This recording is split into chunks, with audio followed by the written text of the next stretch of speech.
This is the part 2.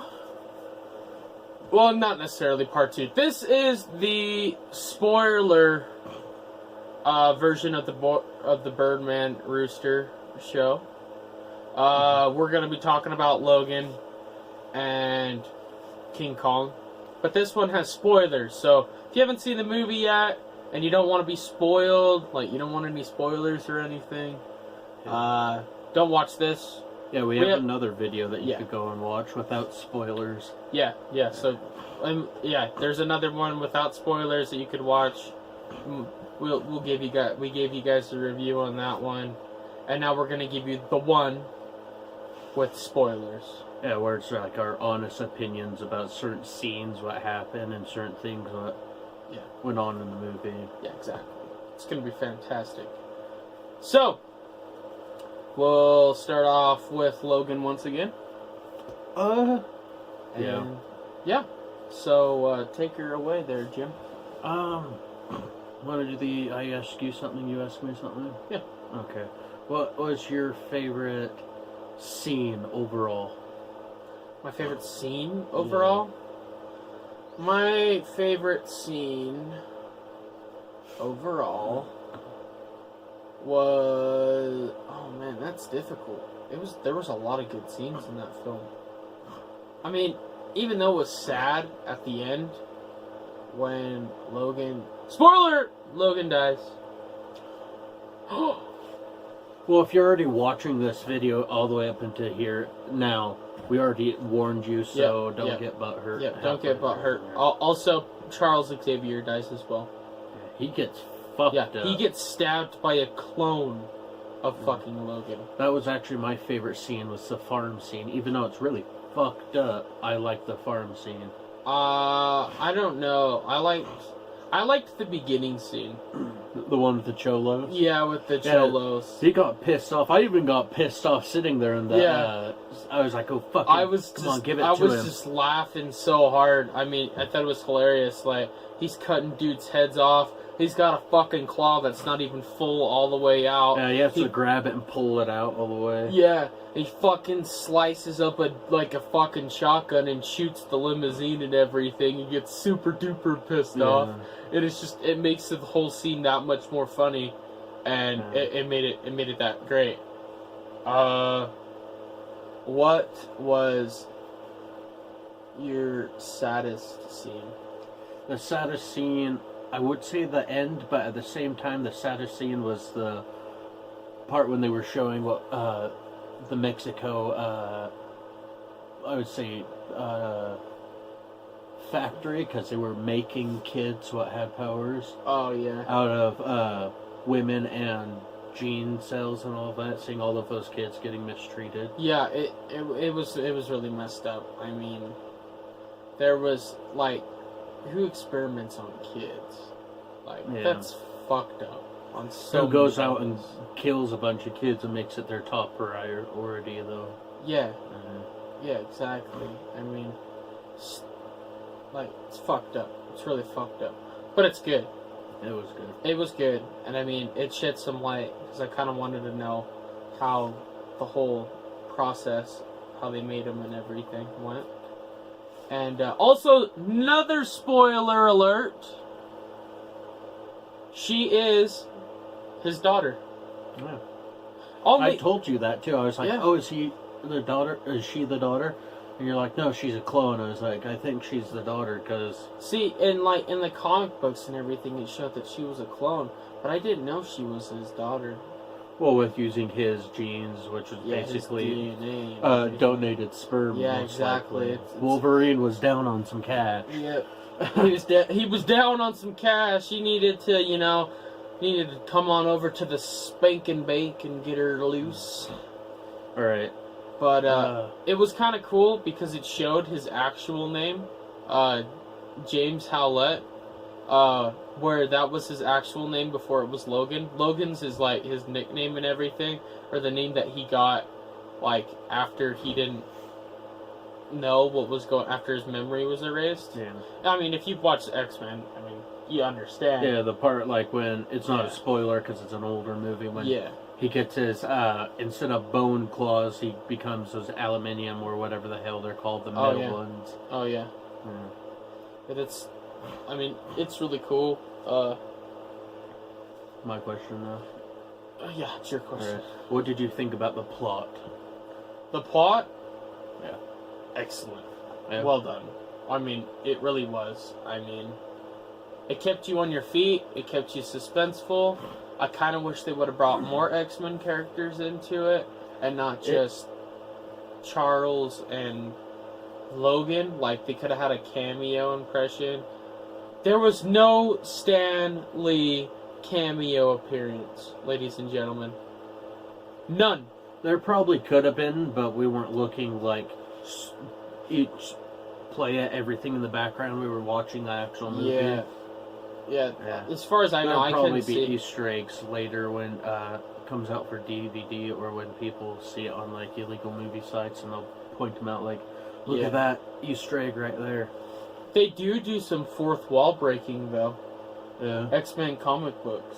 Oh yeah, they did have X-Men comic books. They did. That was pretty funny. It was pretty cool. I mean, some fourth wall breaking for those guys.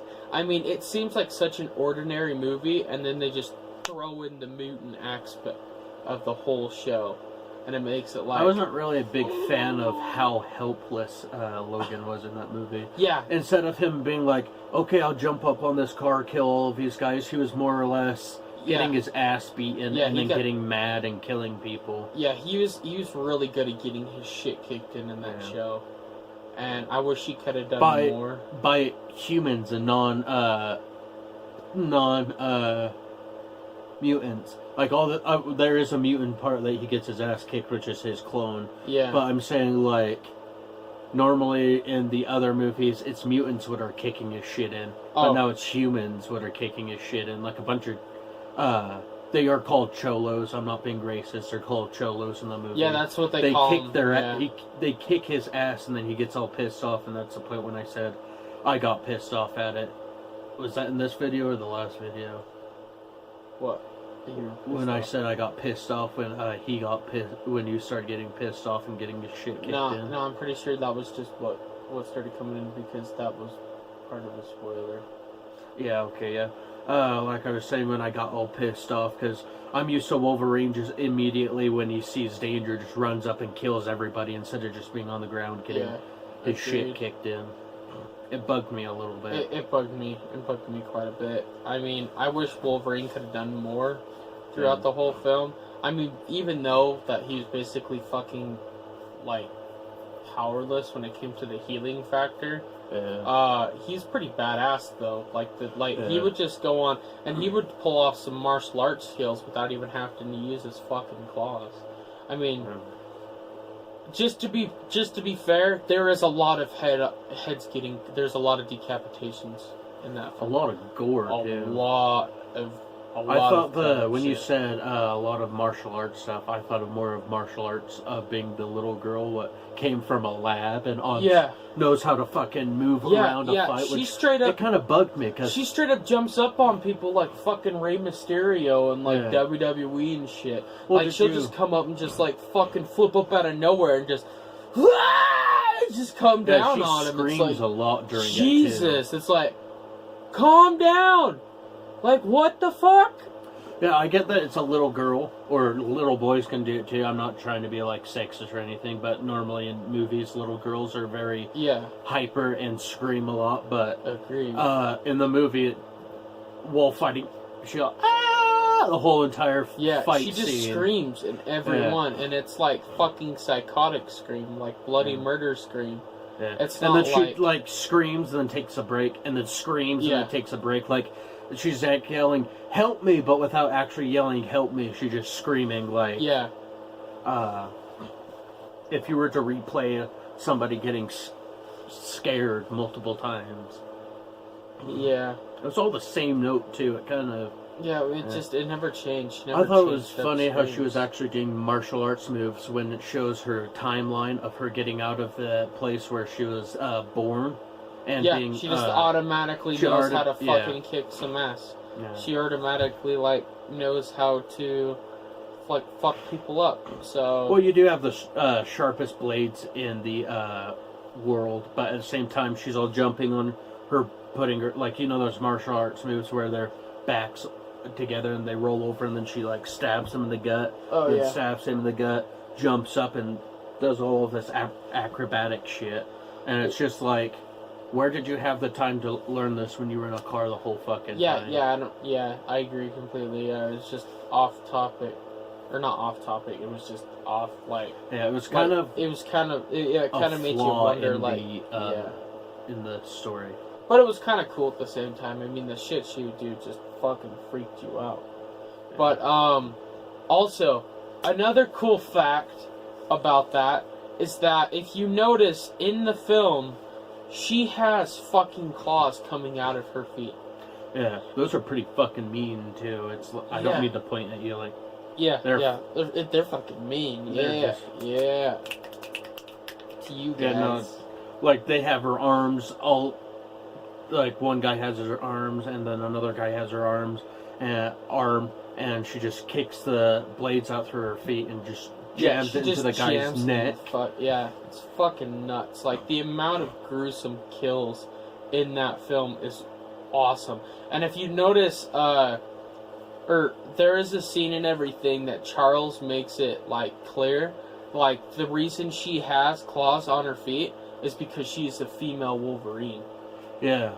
And it says, like, in the animal world where, like a lion, like a female lion or whatever will also be the caregiver and the hunter at the same time. Yeah. So she's, like, all business in the front and, like, but can still kill in the back and everything. It's fucking phenomenal. It's almost like, Black Widow. She could dress up like a helpless Dane. Not Dane, sorry, that's wrong wording. Helpless woman. I don't know why I said Dane. Yeah. Helpless woman, and then just out of nowhere be killing a bunch of Russian guys, and then just instantly be back to the, oh, I'm so sorry, I dropped my handbag. Right, and she picks up her handbag, stab right in the throat. Yeah, but she pulls off, like, the whole badass thing, like, just way too fucking awesomely. I mean, like, she throws her fucking backpack off, and she just gets, like, fucking nuts. Which is funny, because she throws her backpack, but she won't let anybody touch her backpack. Yeah, exactly. She freaks out about her backpack and all that. And, I mean, it's pretty cool. I would see why, actually, she had a fucking picture with the address where she was fucking going in also, her backpack. yeah, exactly. Also on the money and everything she wrote. In, like, probably the most expensive X-Men fucking comics on the face of the planet. Yeah. Like, where the fuck do you find those X-Men comics and everything? Yeah. Only in movies could you put those in there because they're that expensive. I would have thought Logan, out of, after him warming up to her after a little while, he'd bring her more comic books. That would have been nice to see him warming up to something other than alcohol. He does not warm up to her at all except for the film. Very end. The very when he's end. Sitting there dying, he's all, don't be what they want you to be, and then he fucking dies, and she's all, oh no, Papa. Yeah, she's crying. like, no, Daddy. Oh no, Dad. And it's the first time throughout the whole film she ever calls him Daddy. What pisses me off is that she transitions from going from fucking silent to just like start speaking. Yeah, for like a fucking mute. It goes mute, Spanish, and then English. Yeah. It goes from, I thought it was funny because it was mute, Spanish, broken English to fucking perfect English just off the bat. Like, like not trying to be racist or anything. Like, no, it's not even racist. It's like for the sheer fact it's like, what the fuck? No, I was going to put an impression like, Senor, let me drive to get the fuck out of the seat. I'm driving. Alright? To like... Yeah. I thought you were fucking from Mexico. How'd you just immediately just learn how to... Yeah, she just learns how to, like, speak English out of nowhere. Like, there's this scene where she just starts speaking, like just little English and everything. Yeah. And she just starts speaking straight Spanish. She's like, I don't understand you. And then she just speaks English out of fucking nowhere. Yeah. And it's like, what the fuck? Like, you don't think we're gonna notice this? Like, seriously. But, overall, I mean, we gotta sum this up and move on to the next one. It was a great movie, but there was bad parts to it, which makes a great movie. There has to be bad parts to it. Yeah, exactly. There's always gonna be a flaw in a movie. Yeah. Always going to be a flaw in a movie. But overall, good movie. I mean, recommend go see it out in theaters if you haven't seen it already. Comment down if there's something we missed. Please tell us, and we'll level with you, and maybe we'll mention it in our next episode. Well, I don't know what the next episode's going to be honest with you. I don't know what that movie review is. We haven't really chose the 2 movies or 1 movie that we have gone to go see. So. No, not really, not yet. There's not really that many appetizing movies because we went and seen Lego Batman, Fist Fight, and then we saw the 2 biggest action movies. Only if Hacksaw Ridge came out like in a few months. Yeah. And then we could talk about Hacksaw Ridge, but Hacksaw everybody Ridge already was seen just it. fucking awesome. I fucking loved Hacksaw Ridge. But I don't know. Maybe the next one will be like the new Power Rangers or some shit. Yeah. The first Power Ranger movie that they made, what's actually for adult humor. Yeah, no kidding. And it kind of looks badass. I mean, I don't know. I did watch the old Power Rangers as a kid. I admit it. I watched it. Oh well.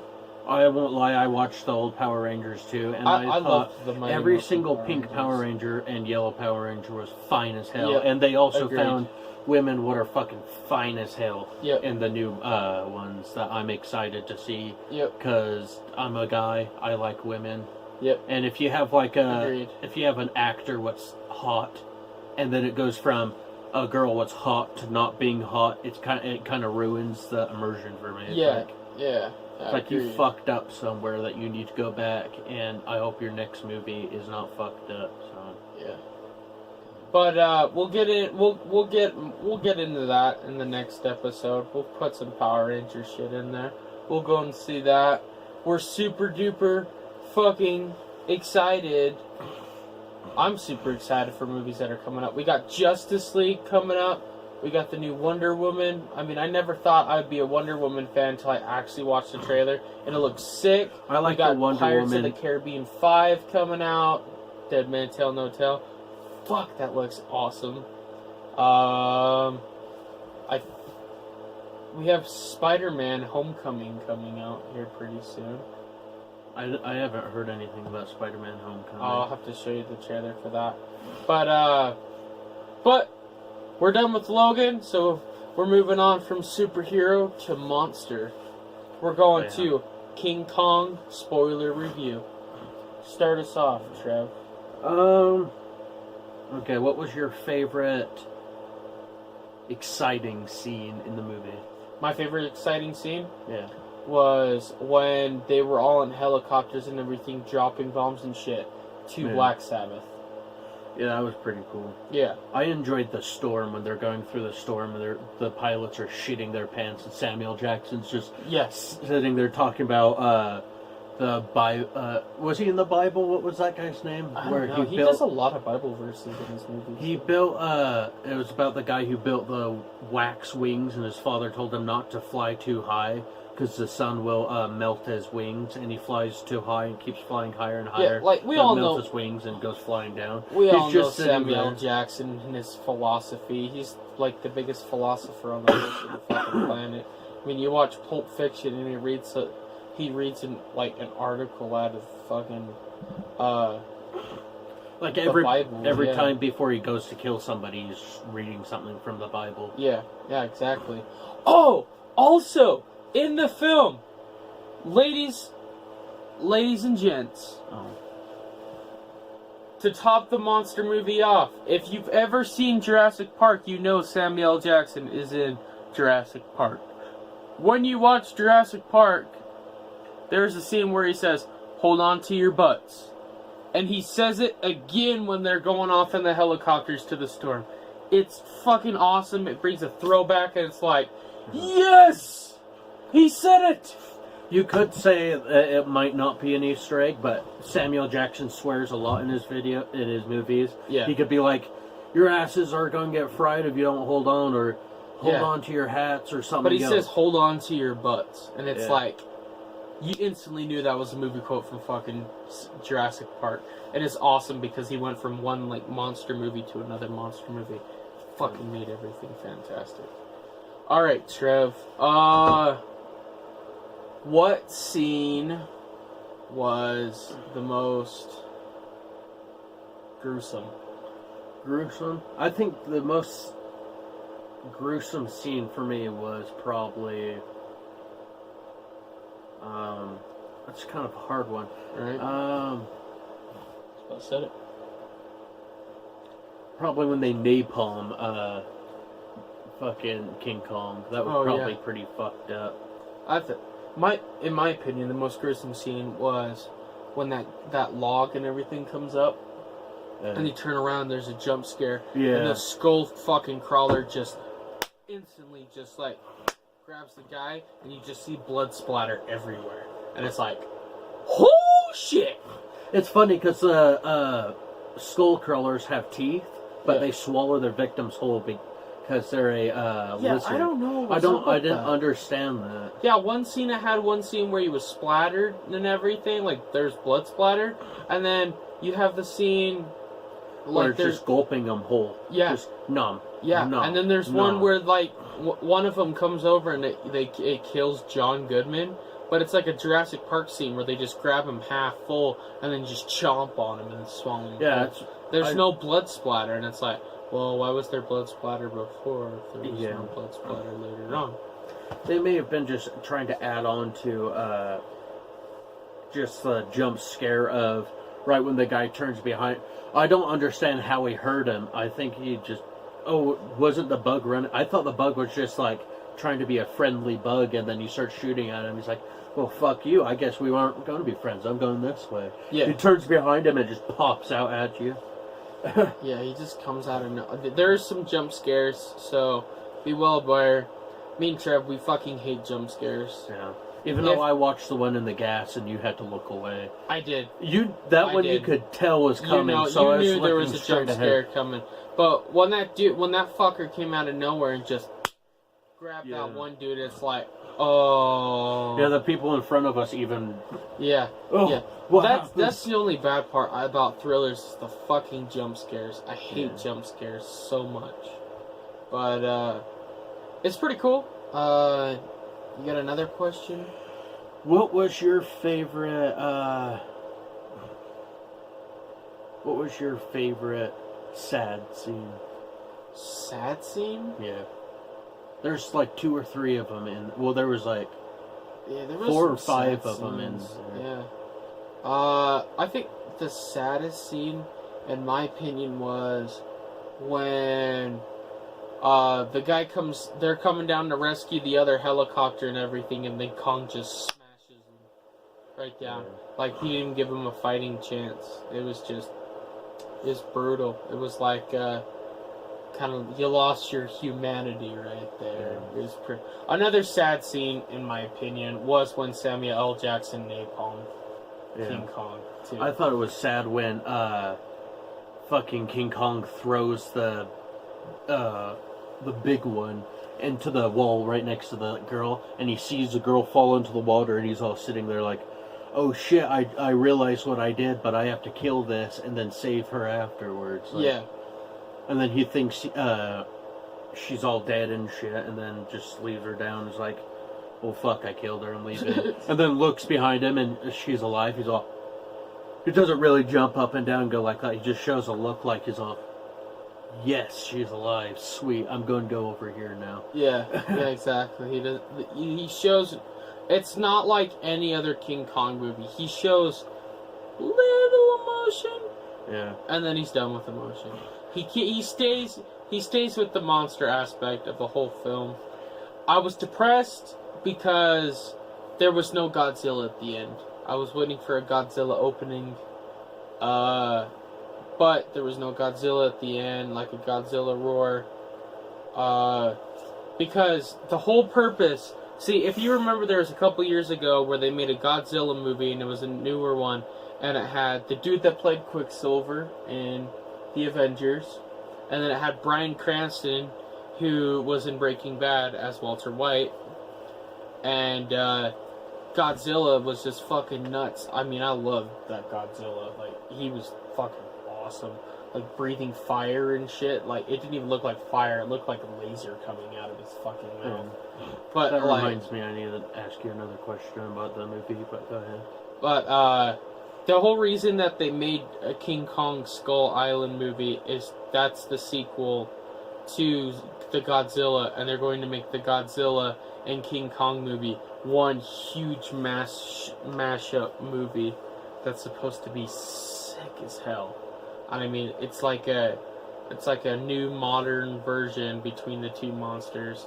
Like you've seen older ones back in the old black and white days, you know, and now they're bringing one with some color and some pretty sick CGI and pretty cool camera angle, and I think it'll be pretty cool. We'll see how that works out. My other question, even though I already asked the question, it just popped into my head because it's the last movie that we're talking about in this video. What was your favorite boss fight? And you could count the boss fights as the helicopters too. Just anything that you saw King Kong get pissed off about and start. I think the last boss everything. fight was just fucking amazing. Like when he just grabs a tree branch and he grabs. It's not a tree branch. He grabs an entire tree and he just takes all of the limbs and everything just off with his hand, and then he just fucking plays like baseball with the fucking monster's head. Yeah. And then another awesome scene, which is in that scene, is when he gets all chained up. He gets thrown into like ship and everything, and the chain and everything's all over. The giant prop, that was fucking cool. When he throws the giant prop and it fucking goes right into the monster's neck. Yeah, then he wraps the chain because it's hooked onto a chain to him because he fell into a bunch of chains that trapped him. He wraps it around his hand so it's like stuck onto his hand. He fucking gets at him with it. I thought my favorite boss fight is when he's fighting the two baby. Oh yeah. The two baby monster things? Yeah, the lizard things. Oh, the two baby skull... What do they call them? Skull crushers? Something? I don't know. I don't know. Something like that. Yeah, all he does is grab them and grab their two heads and slam them into the ground and smash their heads into the ground. Yeah. Pretty fast fight, but I just thought it was pretty cool. That they went from the old King Kong dinosaurs versus King Kong to this weird new lizard thing. Yeah, I think it's their new approach and everything because they got new monsters and everything coming out. They go against Godzilla and King Kong. I liked it. I thought the thing that I thought was cool in the major boss fight was when he had a hold of the girl in his hand and everything, and then the monster started eating his hand, and then he ripped out his entire innards and everything, and it was just the end of the whole fight. It was just like, well, his tongue wrapped around his arm. And he just pulled out, and it pulled out his stomach and everything that the tongue was connected spine, to. stomach, all of that. It was just insides out, and it was cool. I mean, sorry to be a little bit gruesome for some folks that don't like gruesome movies and everything. It's a little gruesome. It's not as gruesome as Logan, but it's got some gruesome moments. That cut that Logan had in it, I'm not... We need to go back to a different movie that we already said that we're going to move on from, but there's a cut that Logan had in his stomach. And it was so I was just all, oh god, I don't throw up at blood he looked very like often. A fucking skeleton. I was just all... Yeah. Anyways, do you have any more to add to King Kong? How did you like that they didn't really put much realism in the jamming problems of the guns that they had in that timeline? Like the M16A1 had actual real jamming problems. Real jamming problems. They did put some jamming problems in there, though. If you noticed, there was a couple jamming scenes and everything. Oh, there was? The film. I didn't notice those ones. Yeah. No, there's a couple of jamming scenes that made it some semi-realistic. But I don't know about you. You got anything else to add here? I fucking loved King Kong. I loved it too. There's pros and cons to every movie, like we said to the last movie, but fucking King Kong was almost perfect. I wish they would have gone into the background of what happened to the World War II guy's Japanese friend. Yeah. Yeah, I wish they would have went more in depth with the Japanese friend. I wish they didn't just kill him off already. Yeah, they're just all. It shows him afterwards. I thought he was going to be in the village again, and then he's like, "No, he died." Okay, I wish you would tell us. He tells us how he dies, but it doesn't go into memory of. Yeah, it doesn't go into a flashback or anything. It's like that's what bugged me about it. I kind of want to, but then again, he probably didn't even put up a fight or anything. Neither did that one guy though. But for the most part, it was an awesome movie. I loved it. I enjoyed it. If you haven't seen it, go see it. It's fucking amazing. It will bring new meaning to King Kong. The Vietnam aspect of King Kong makes it so much more cool.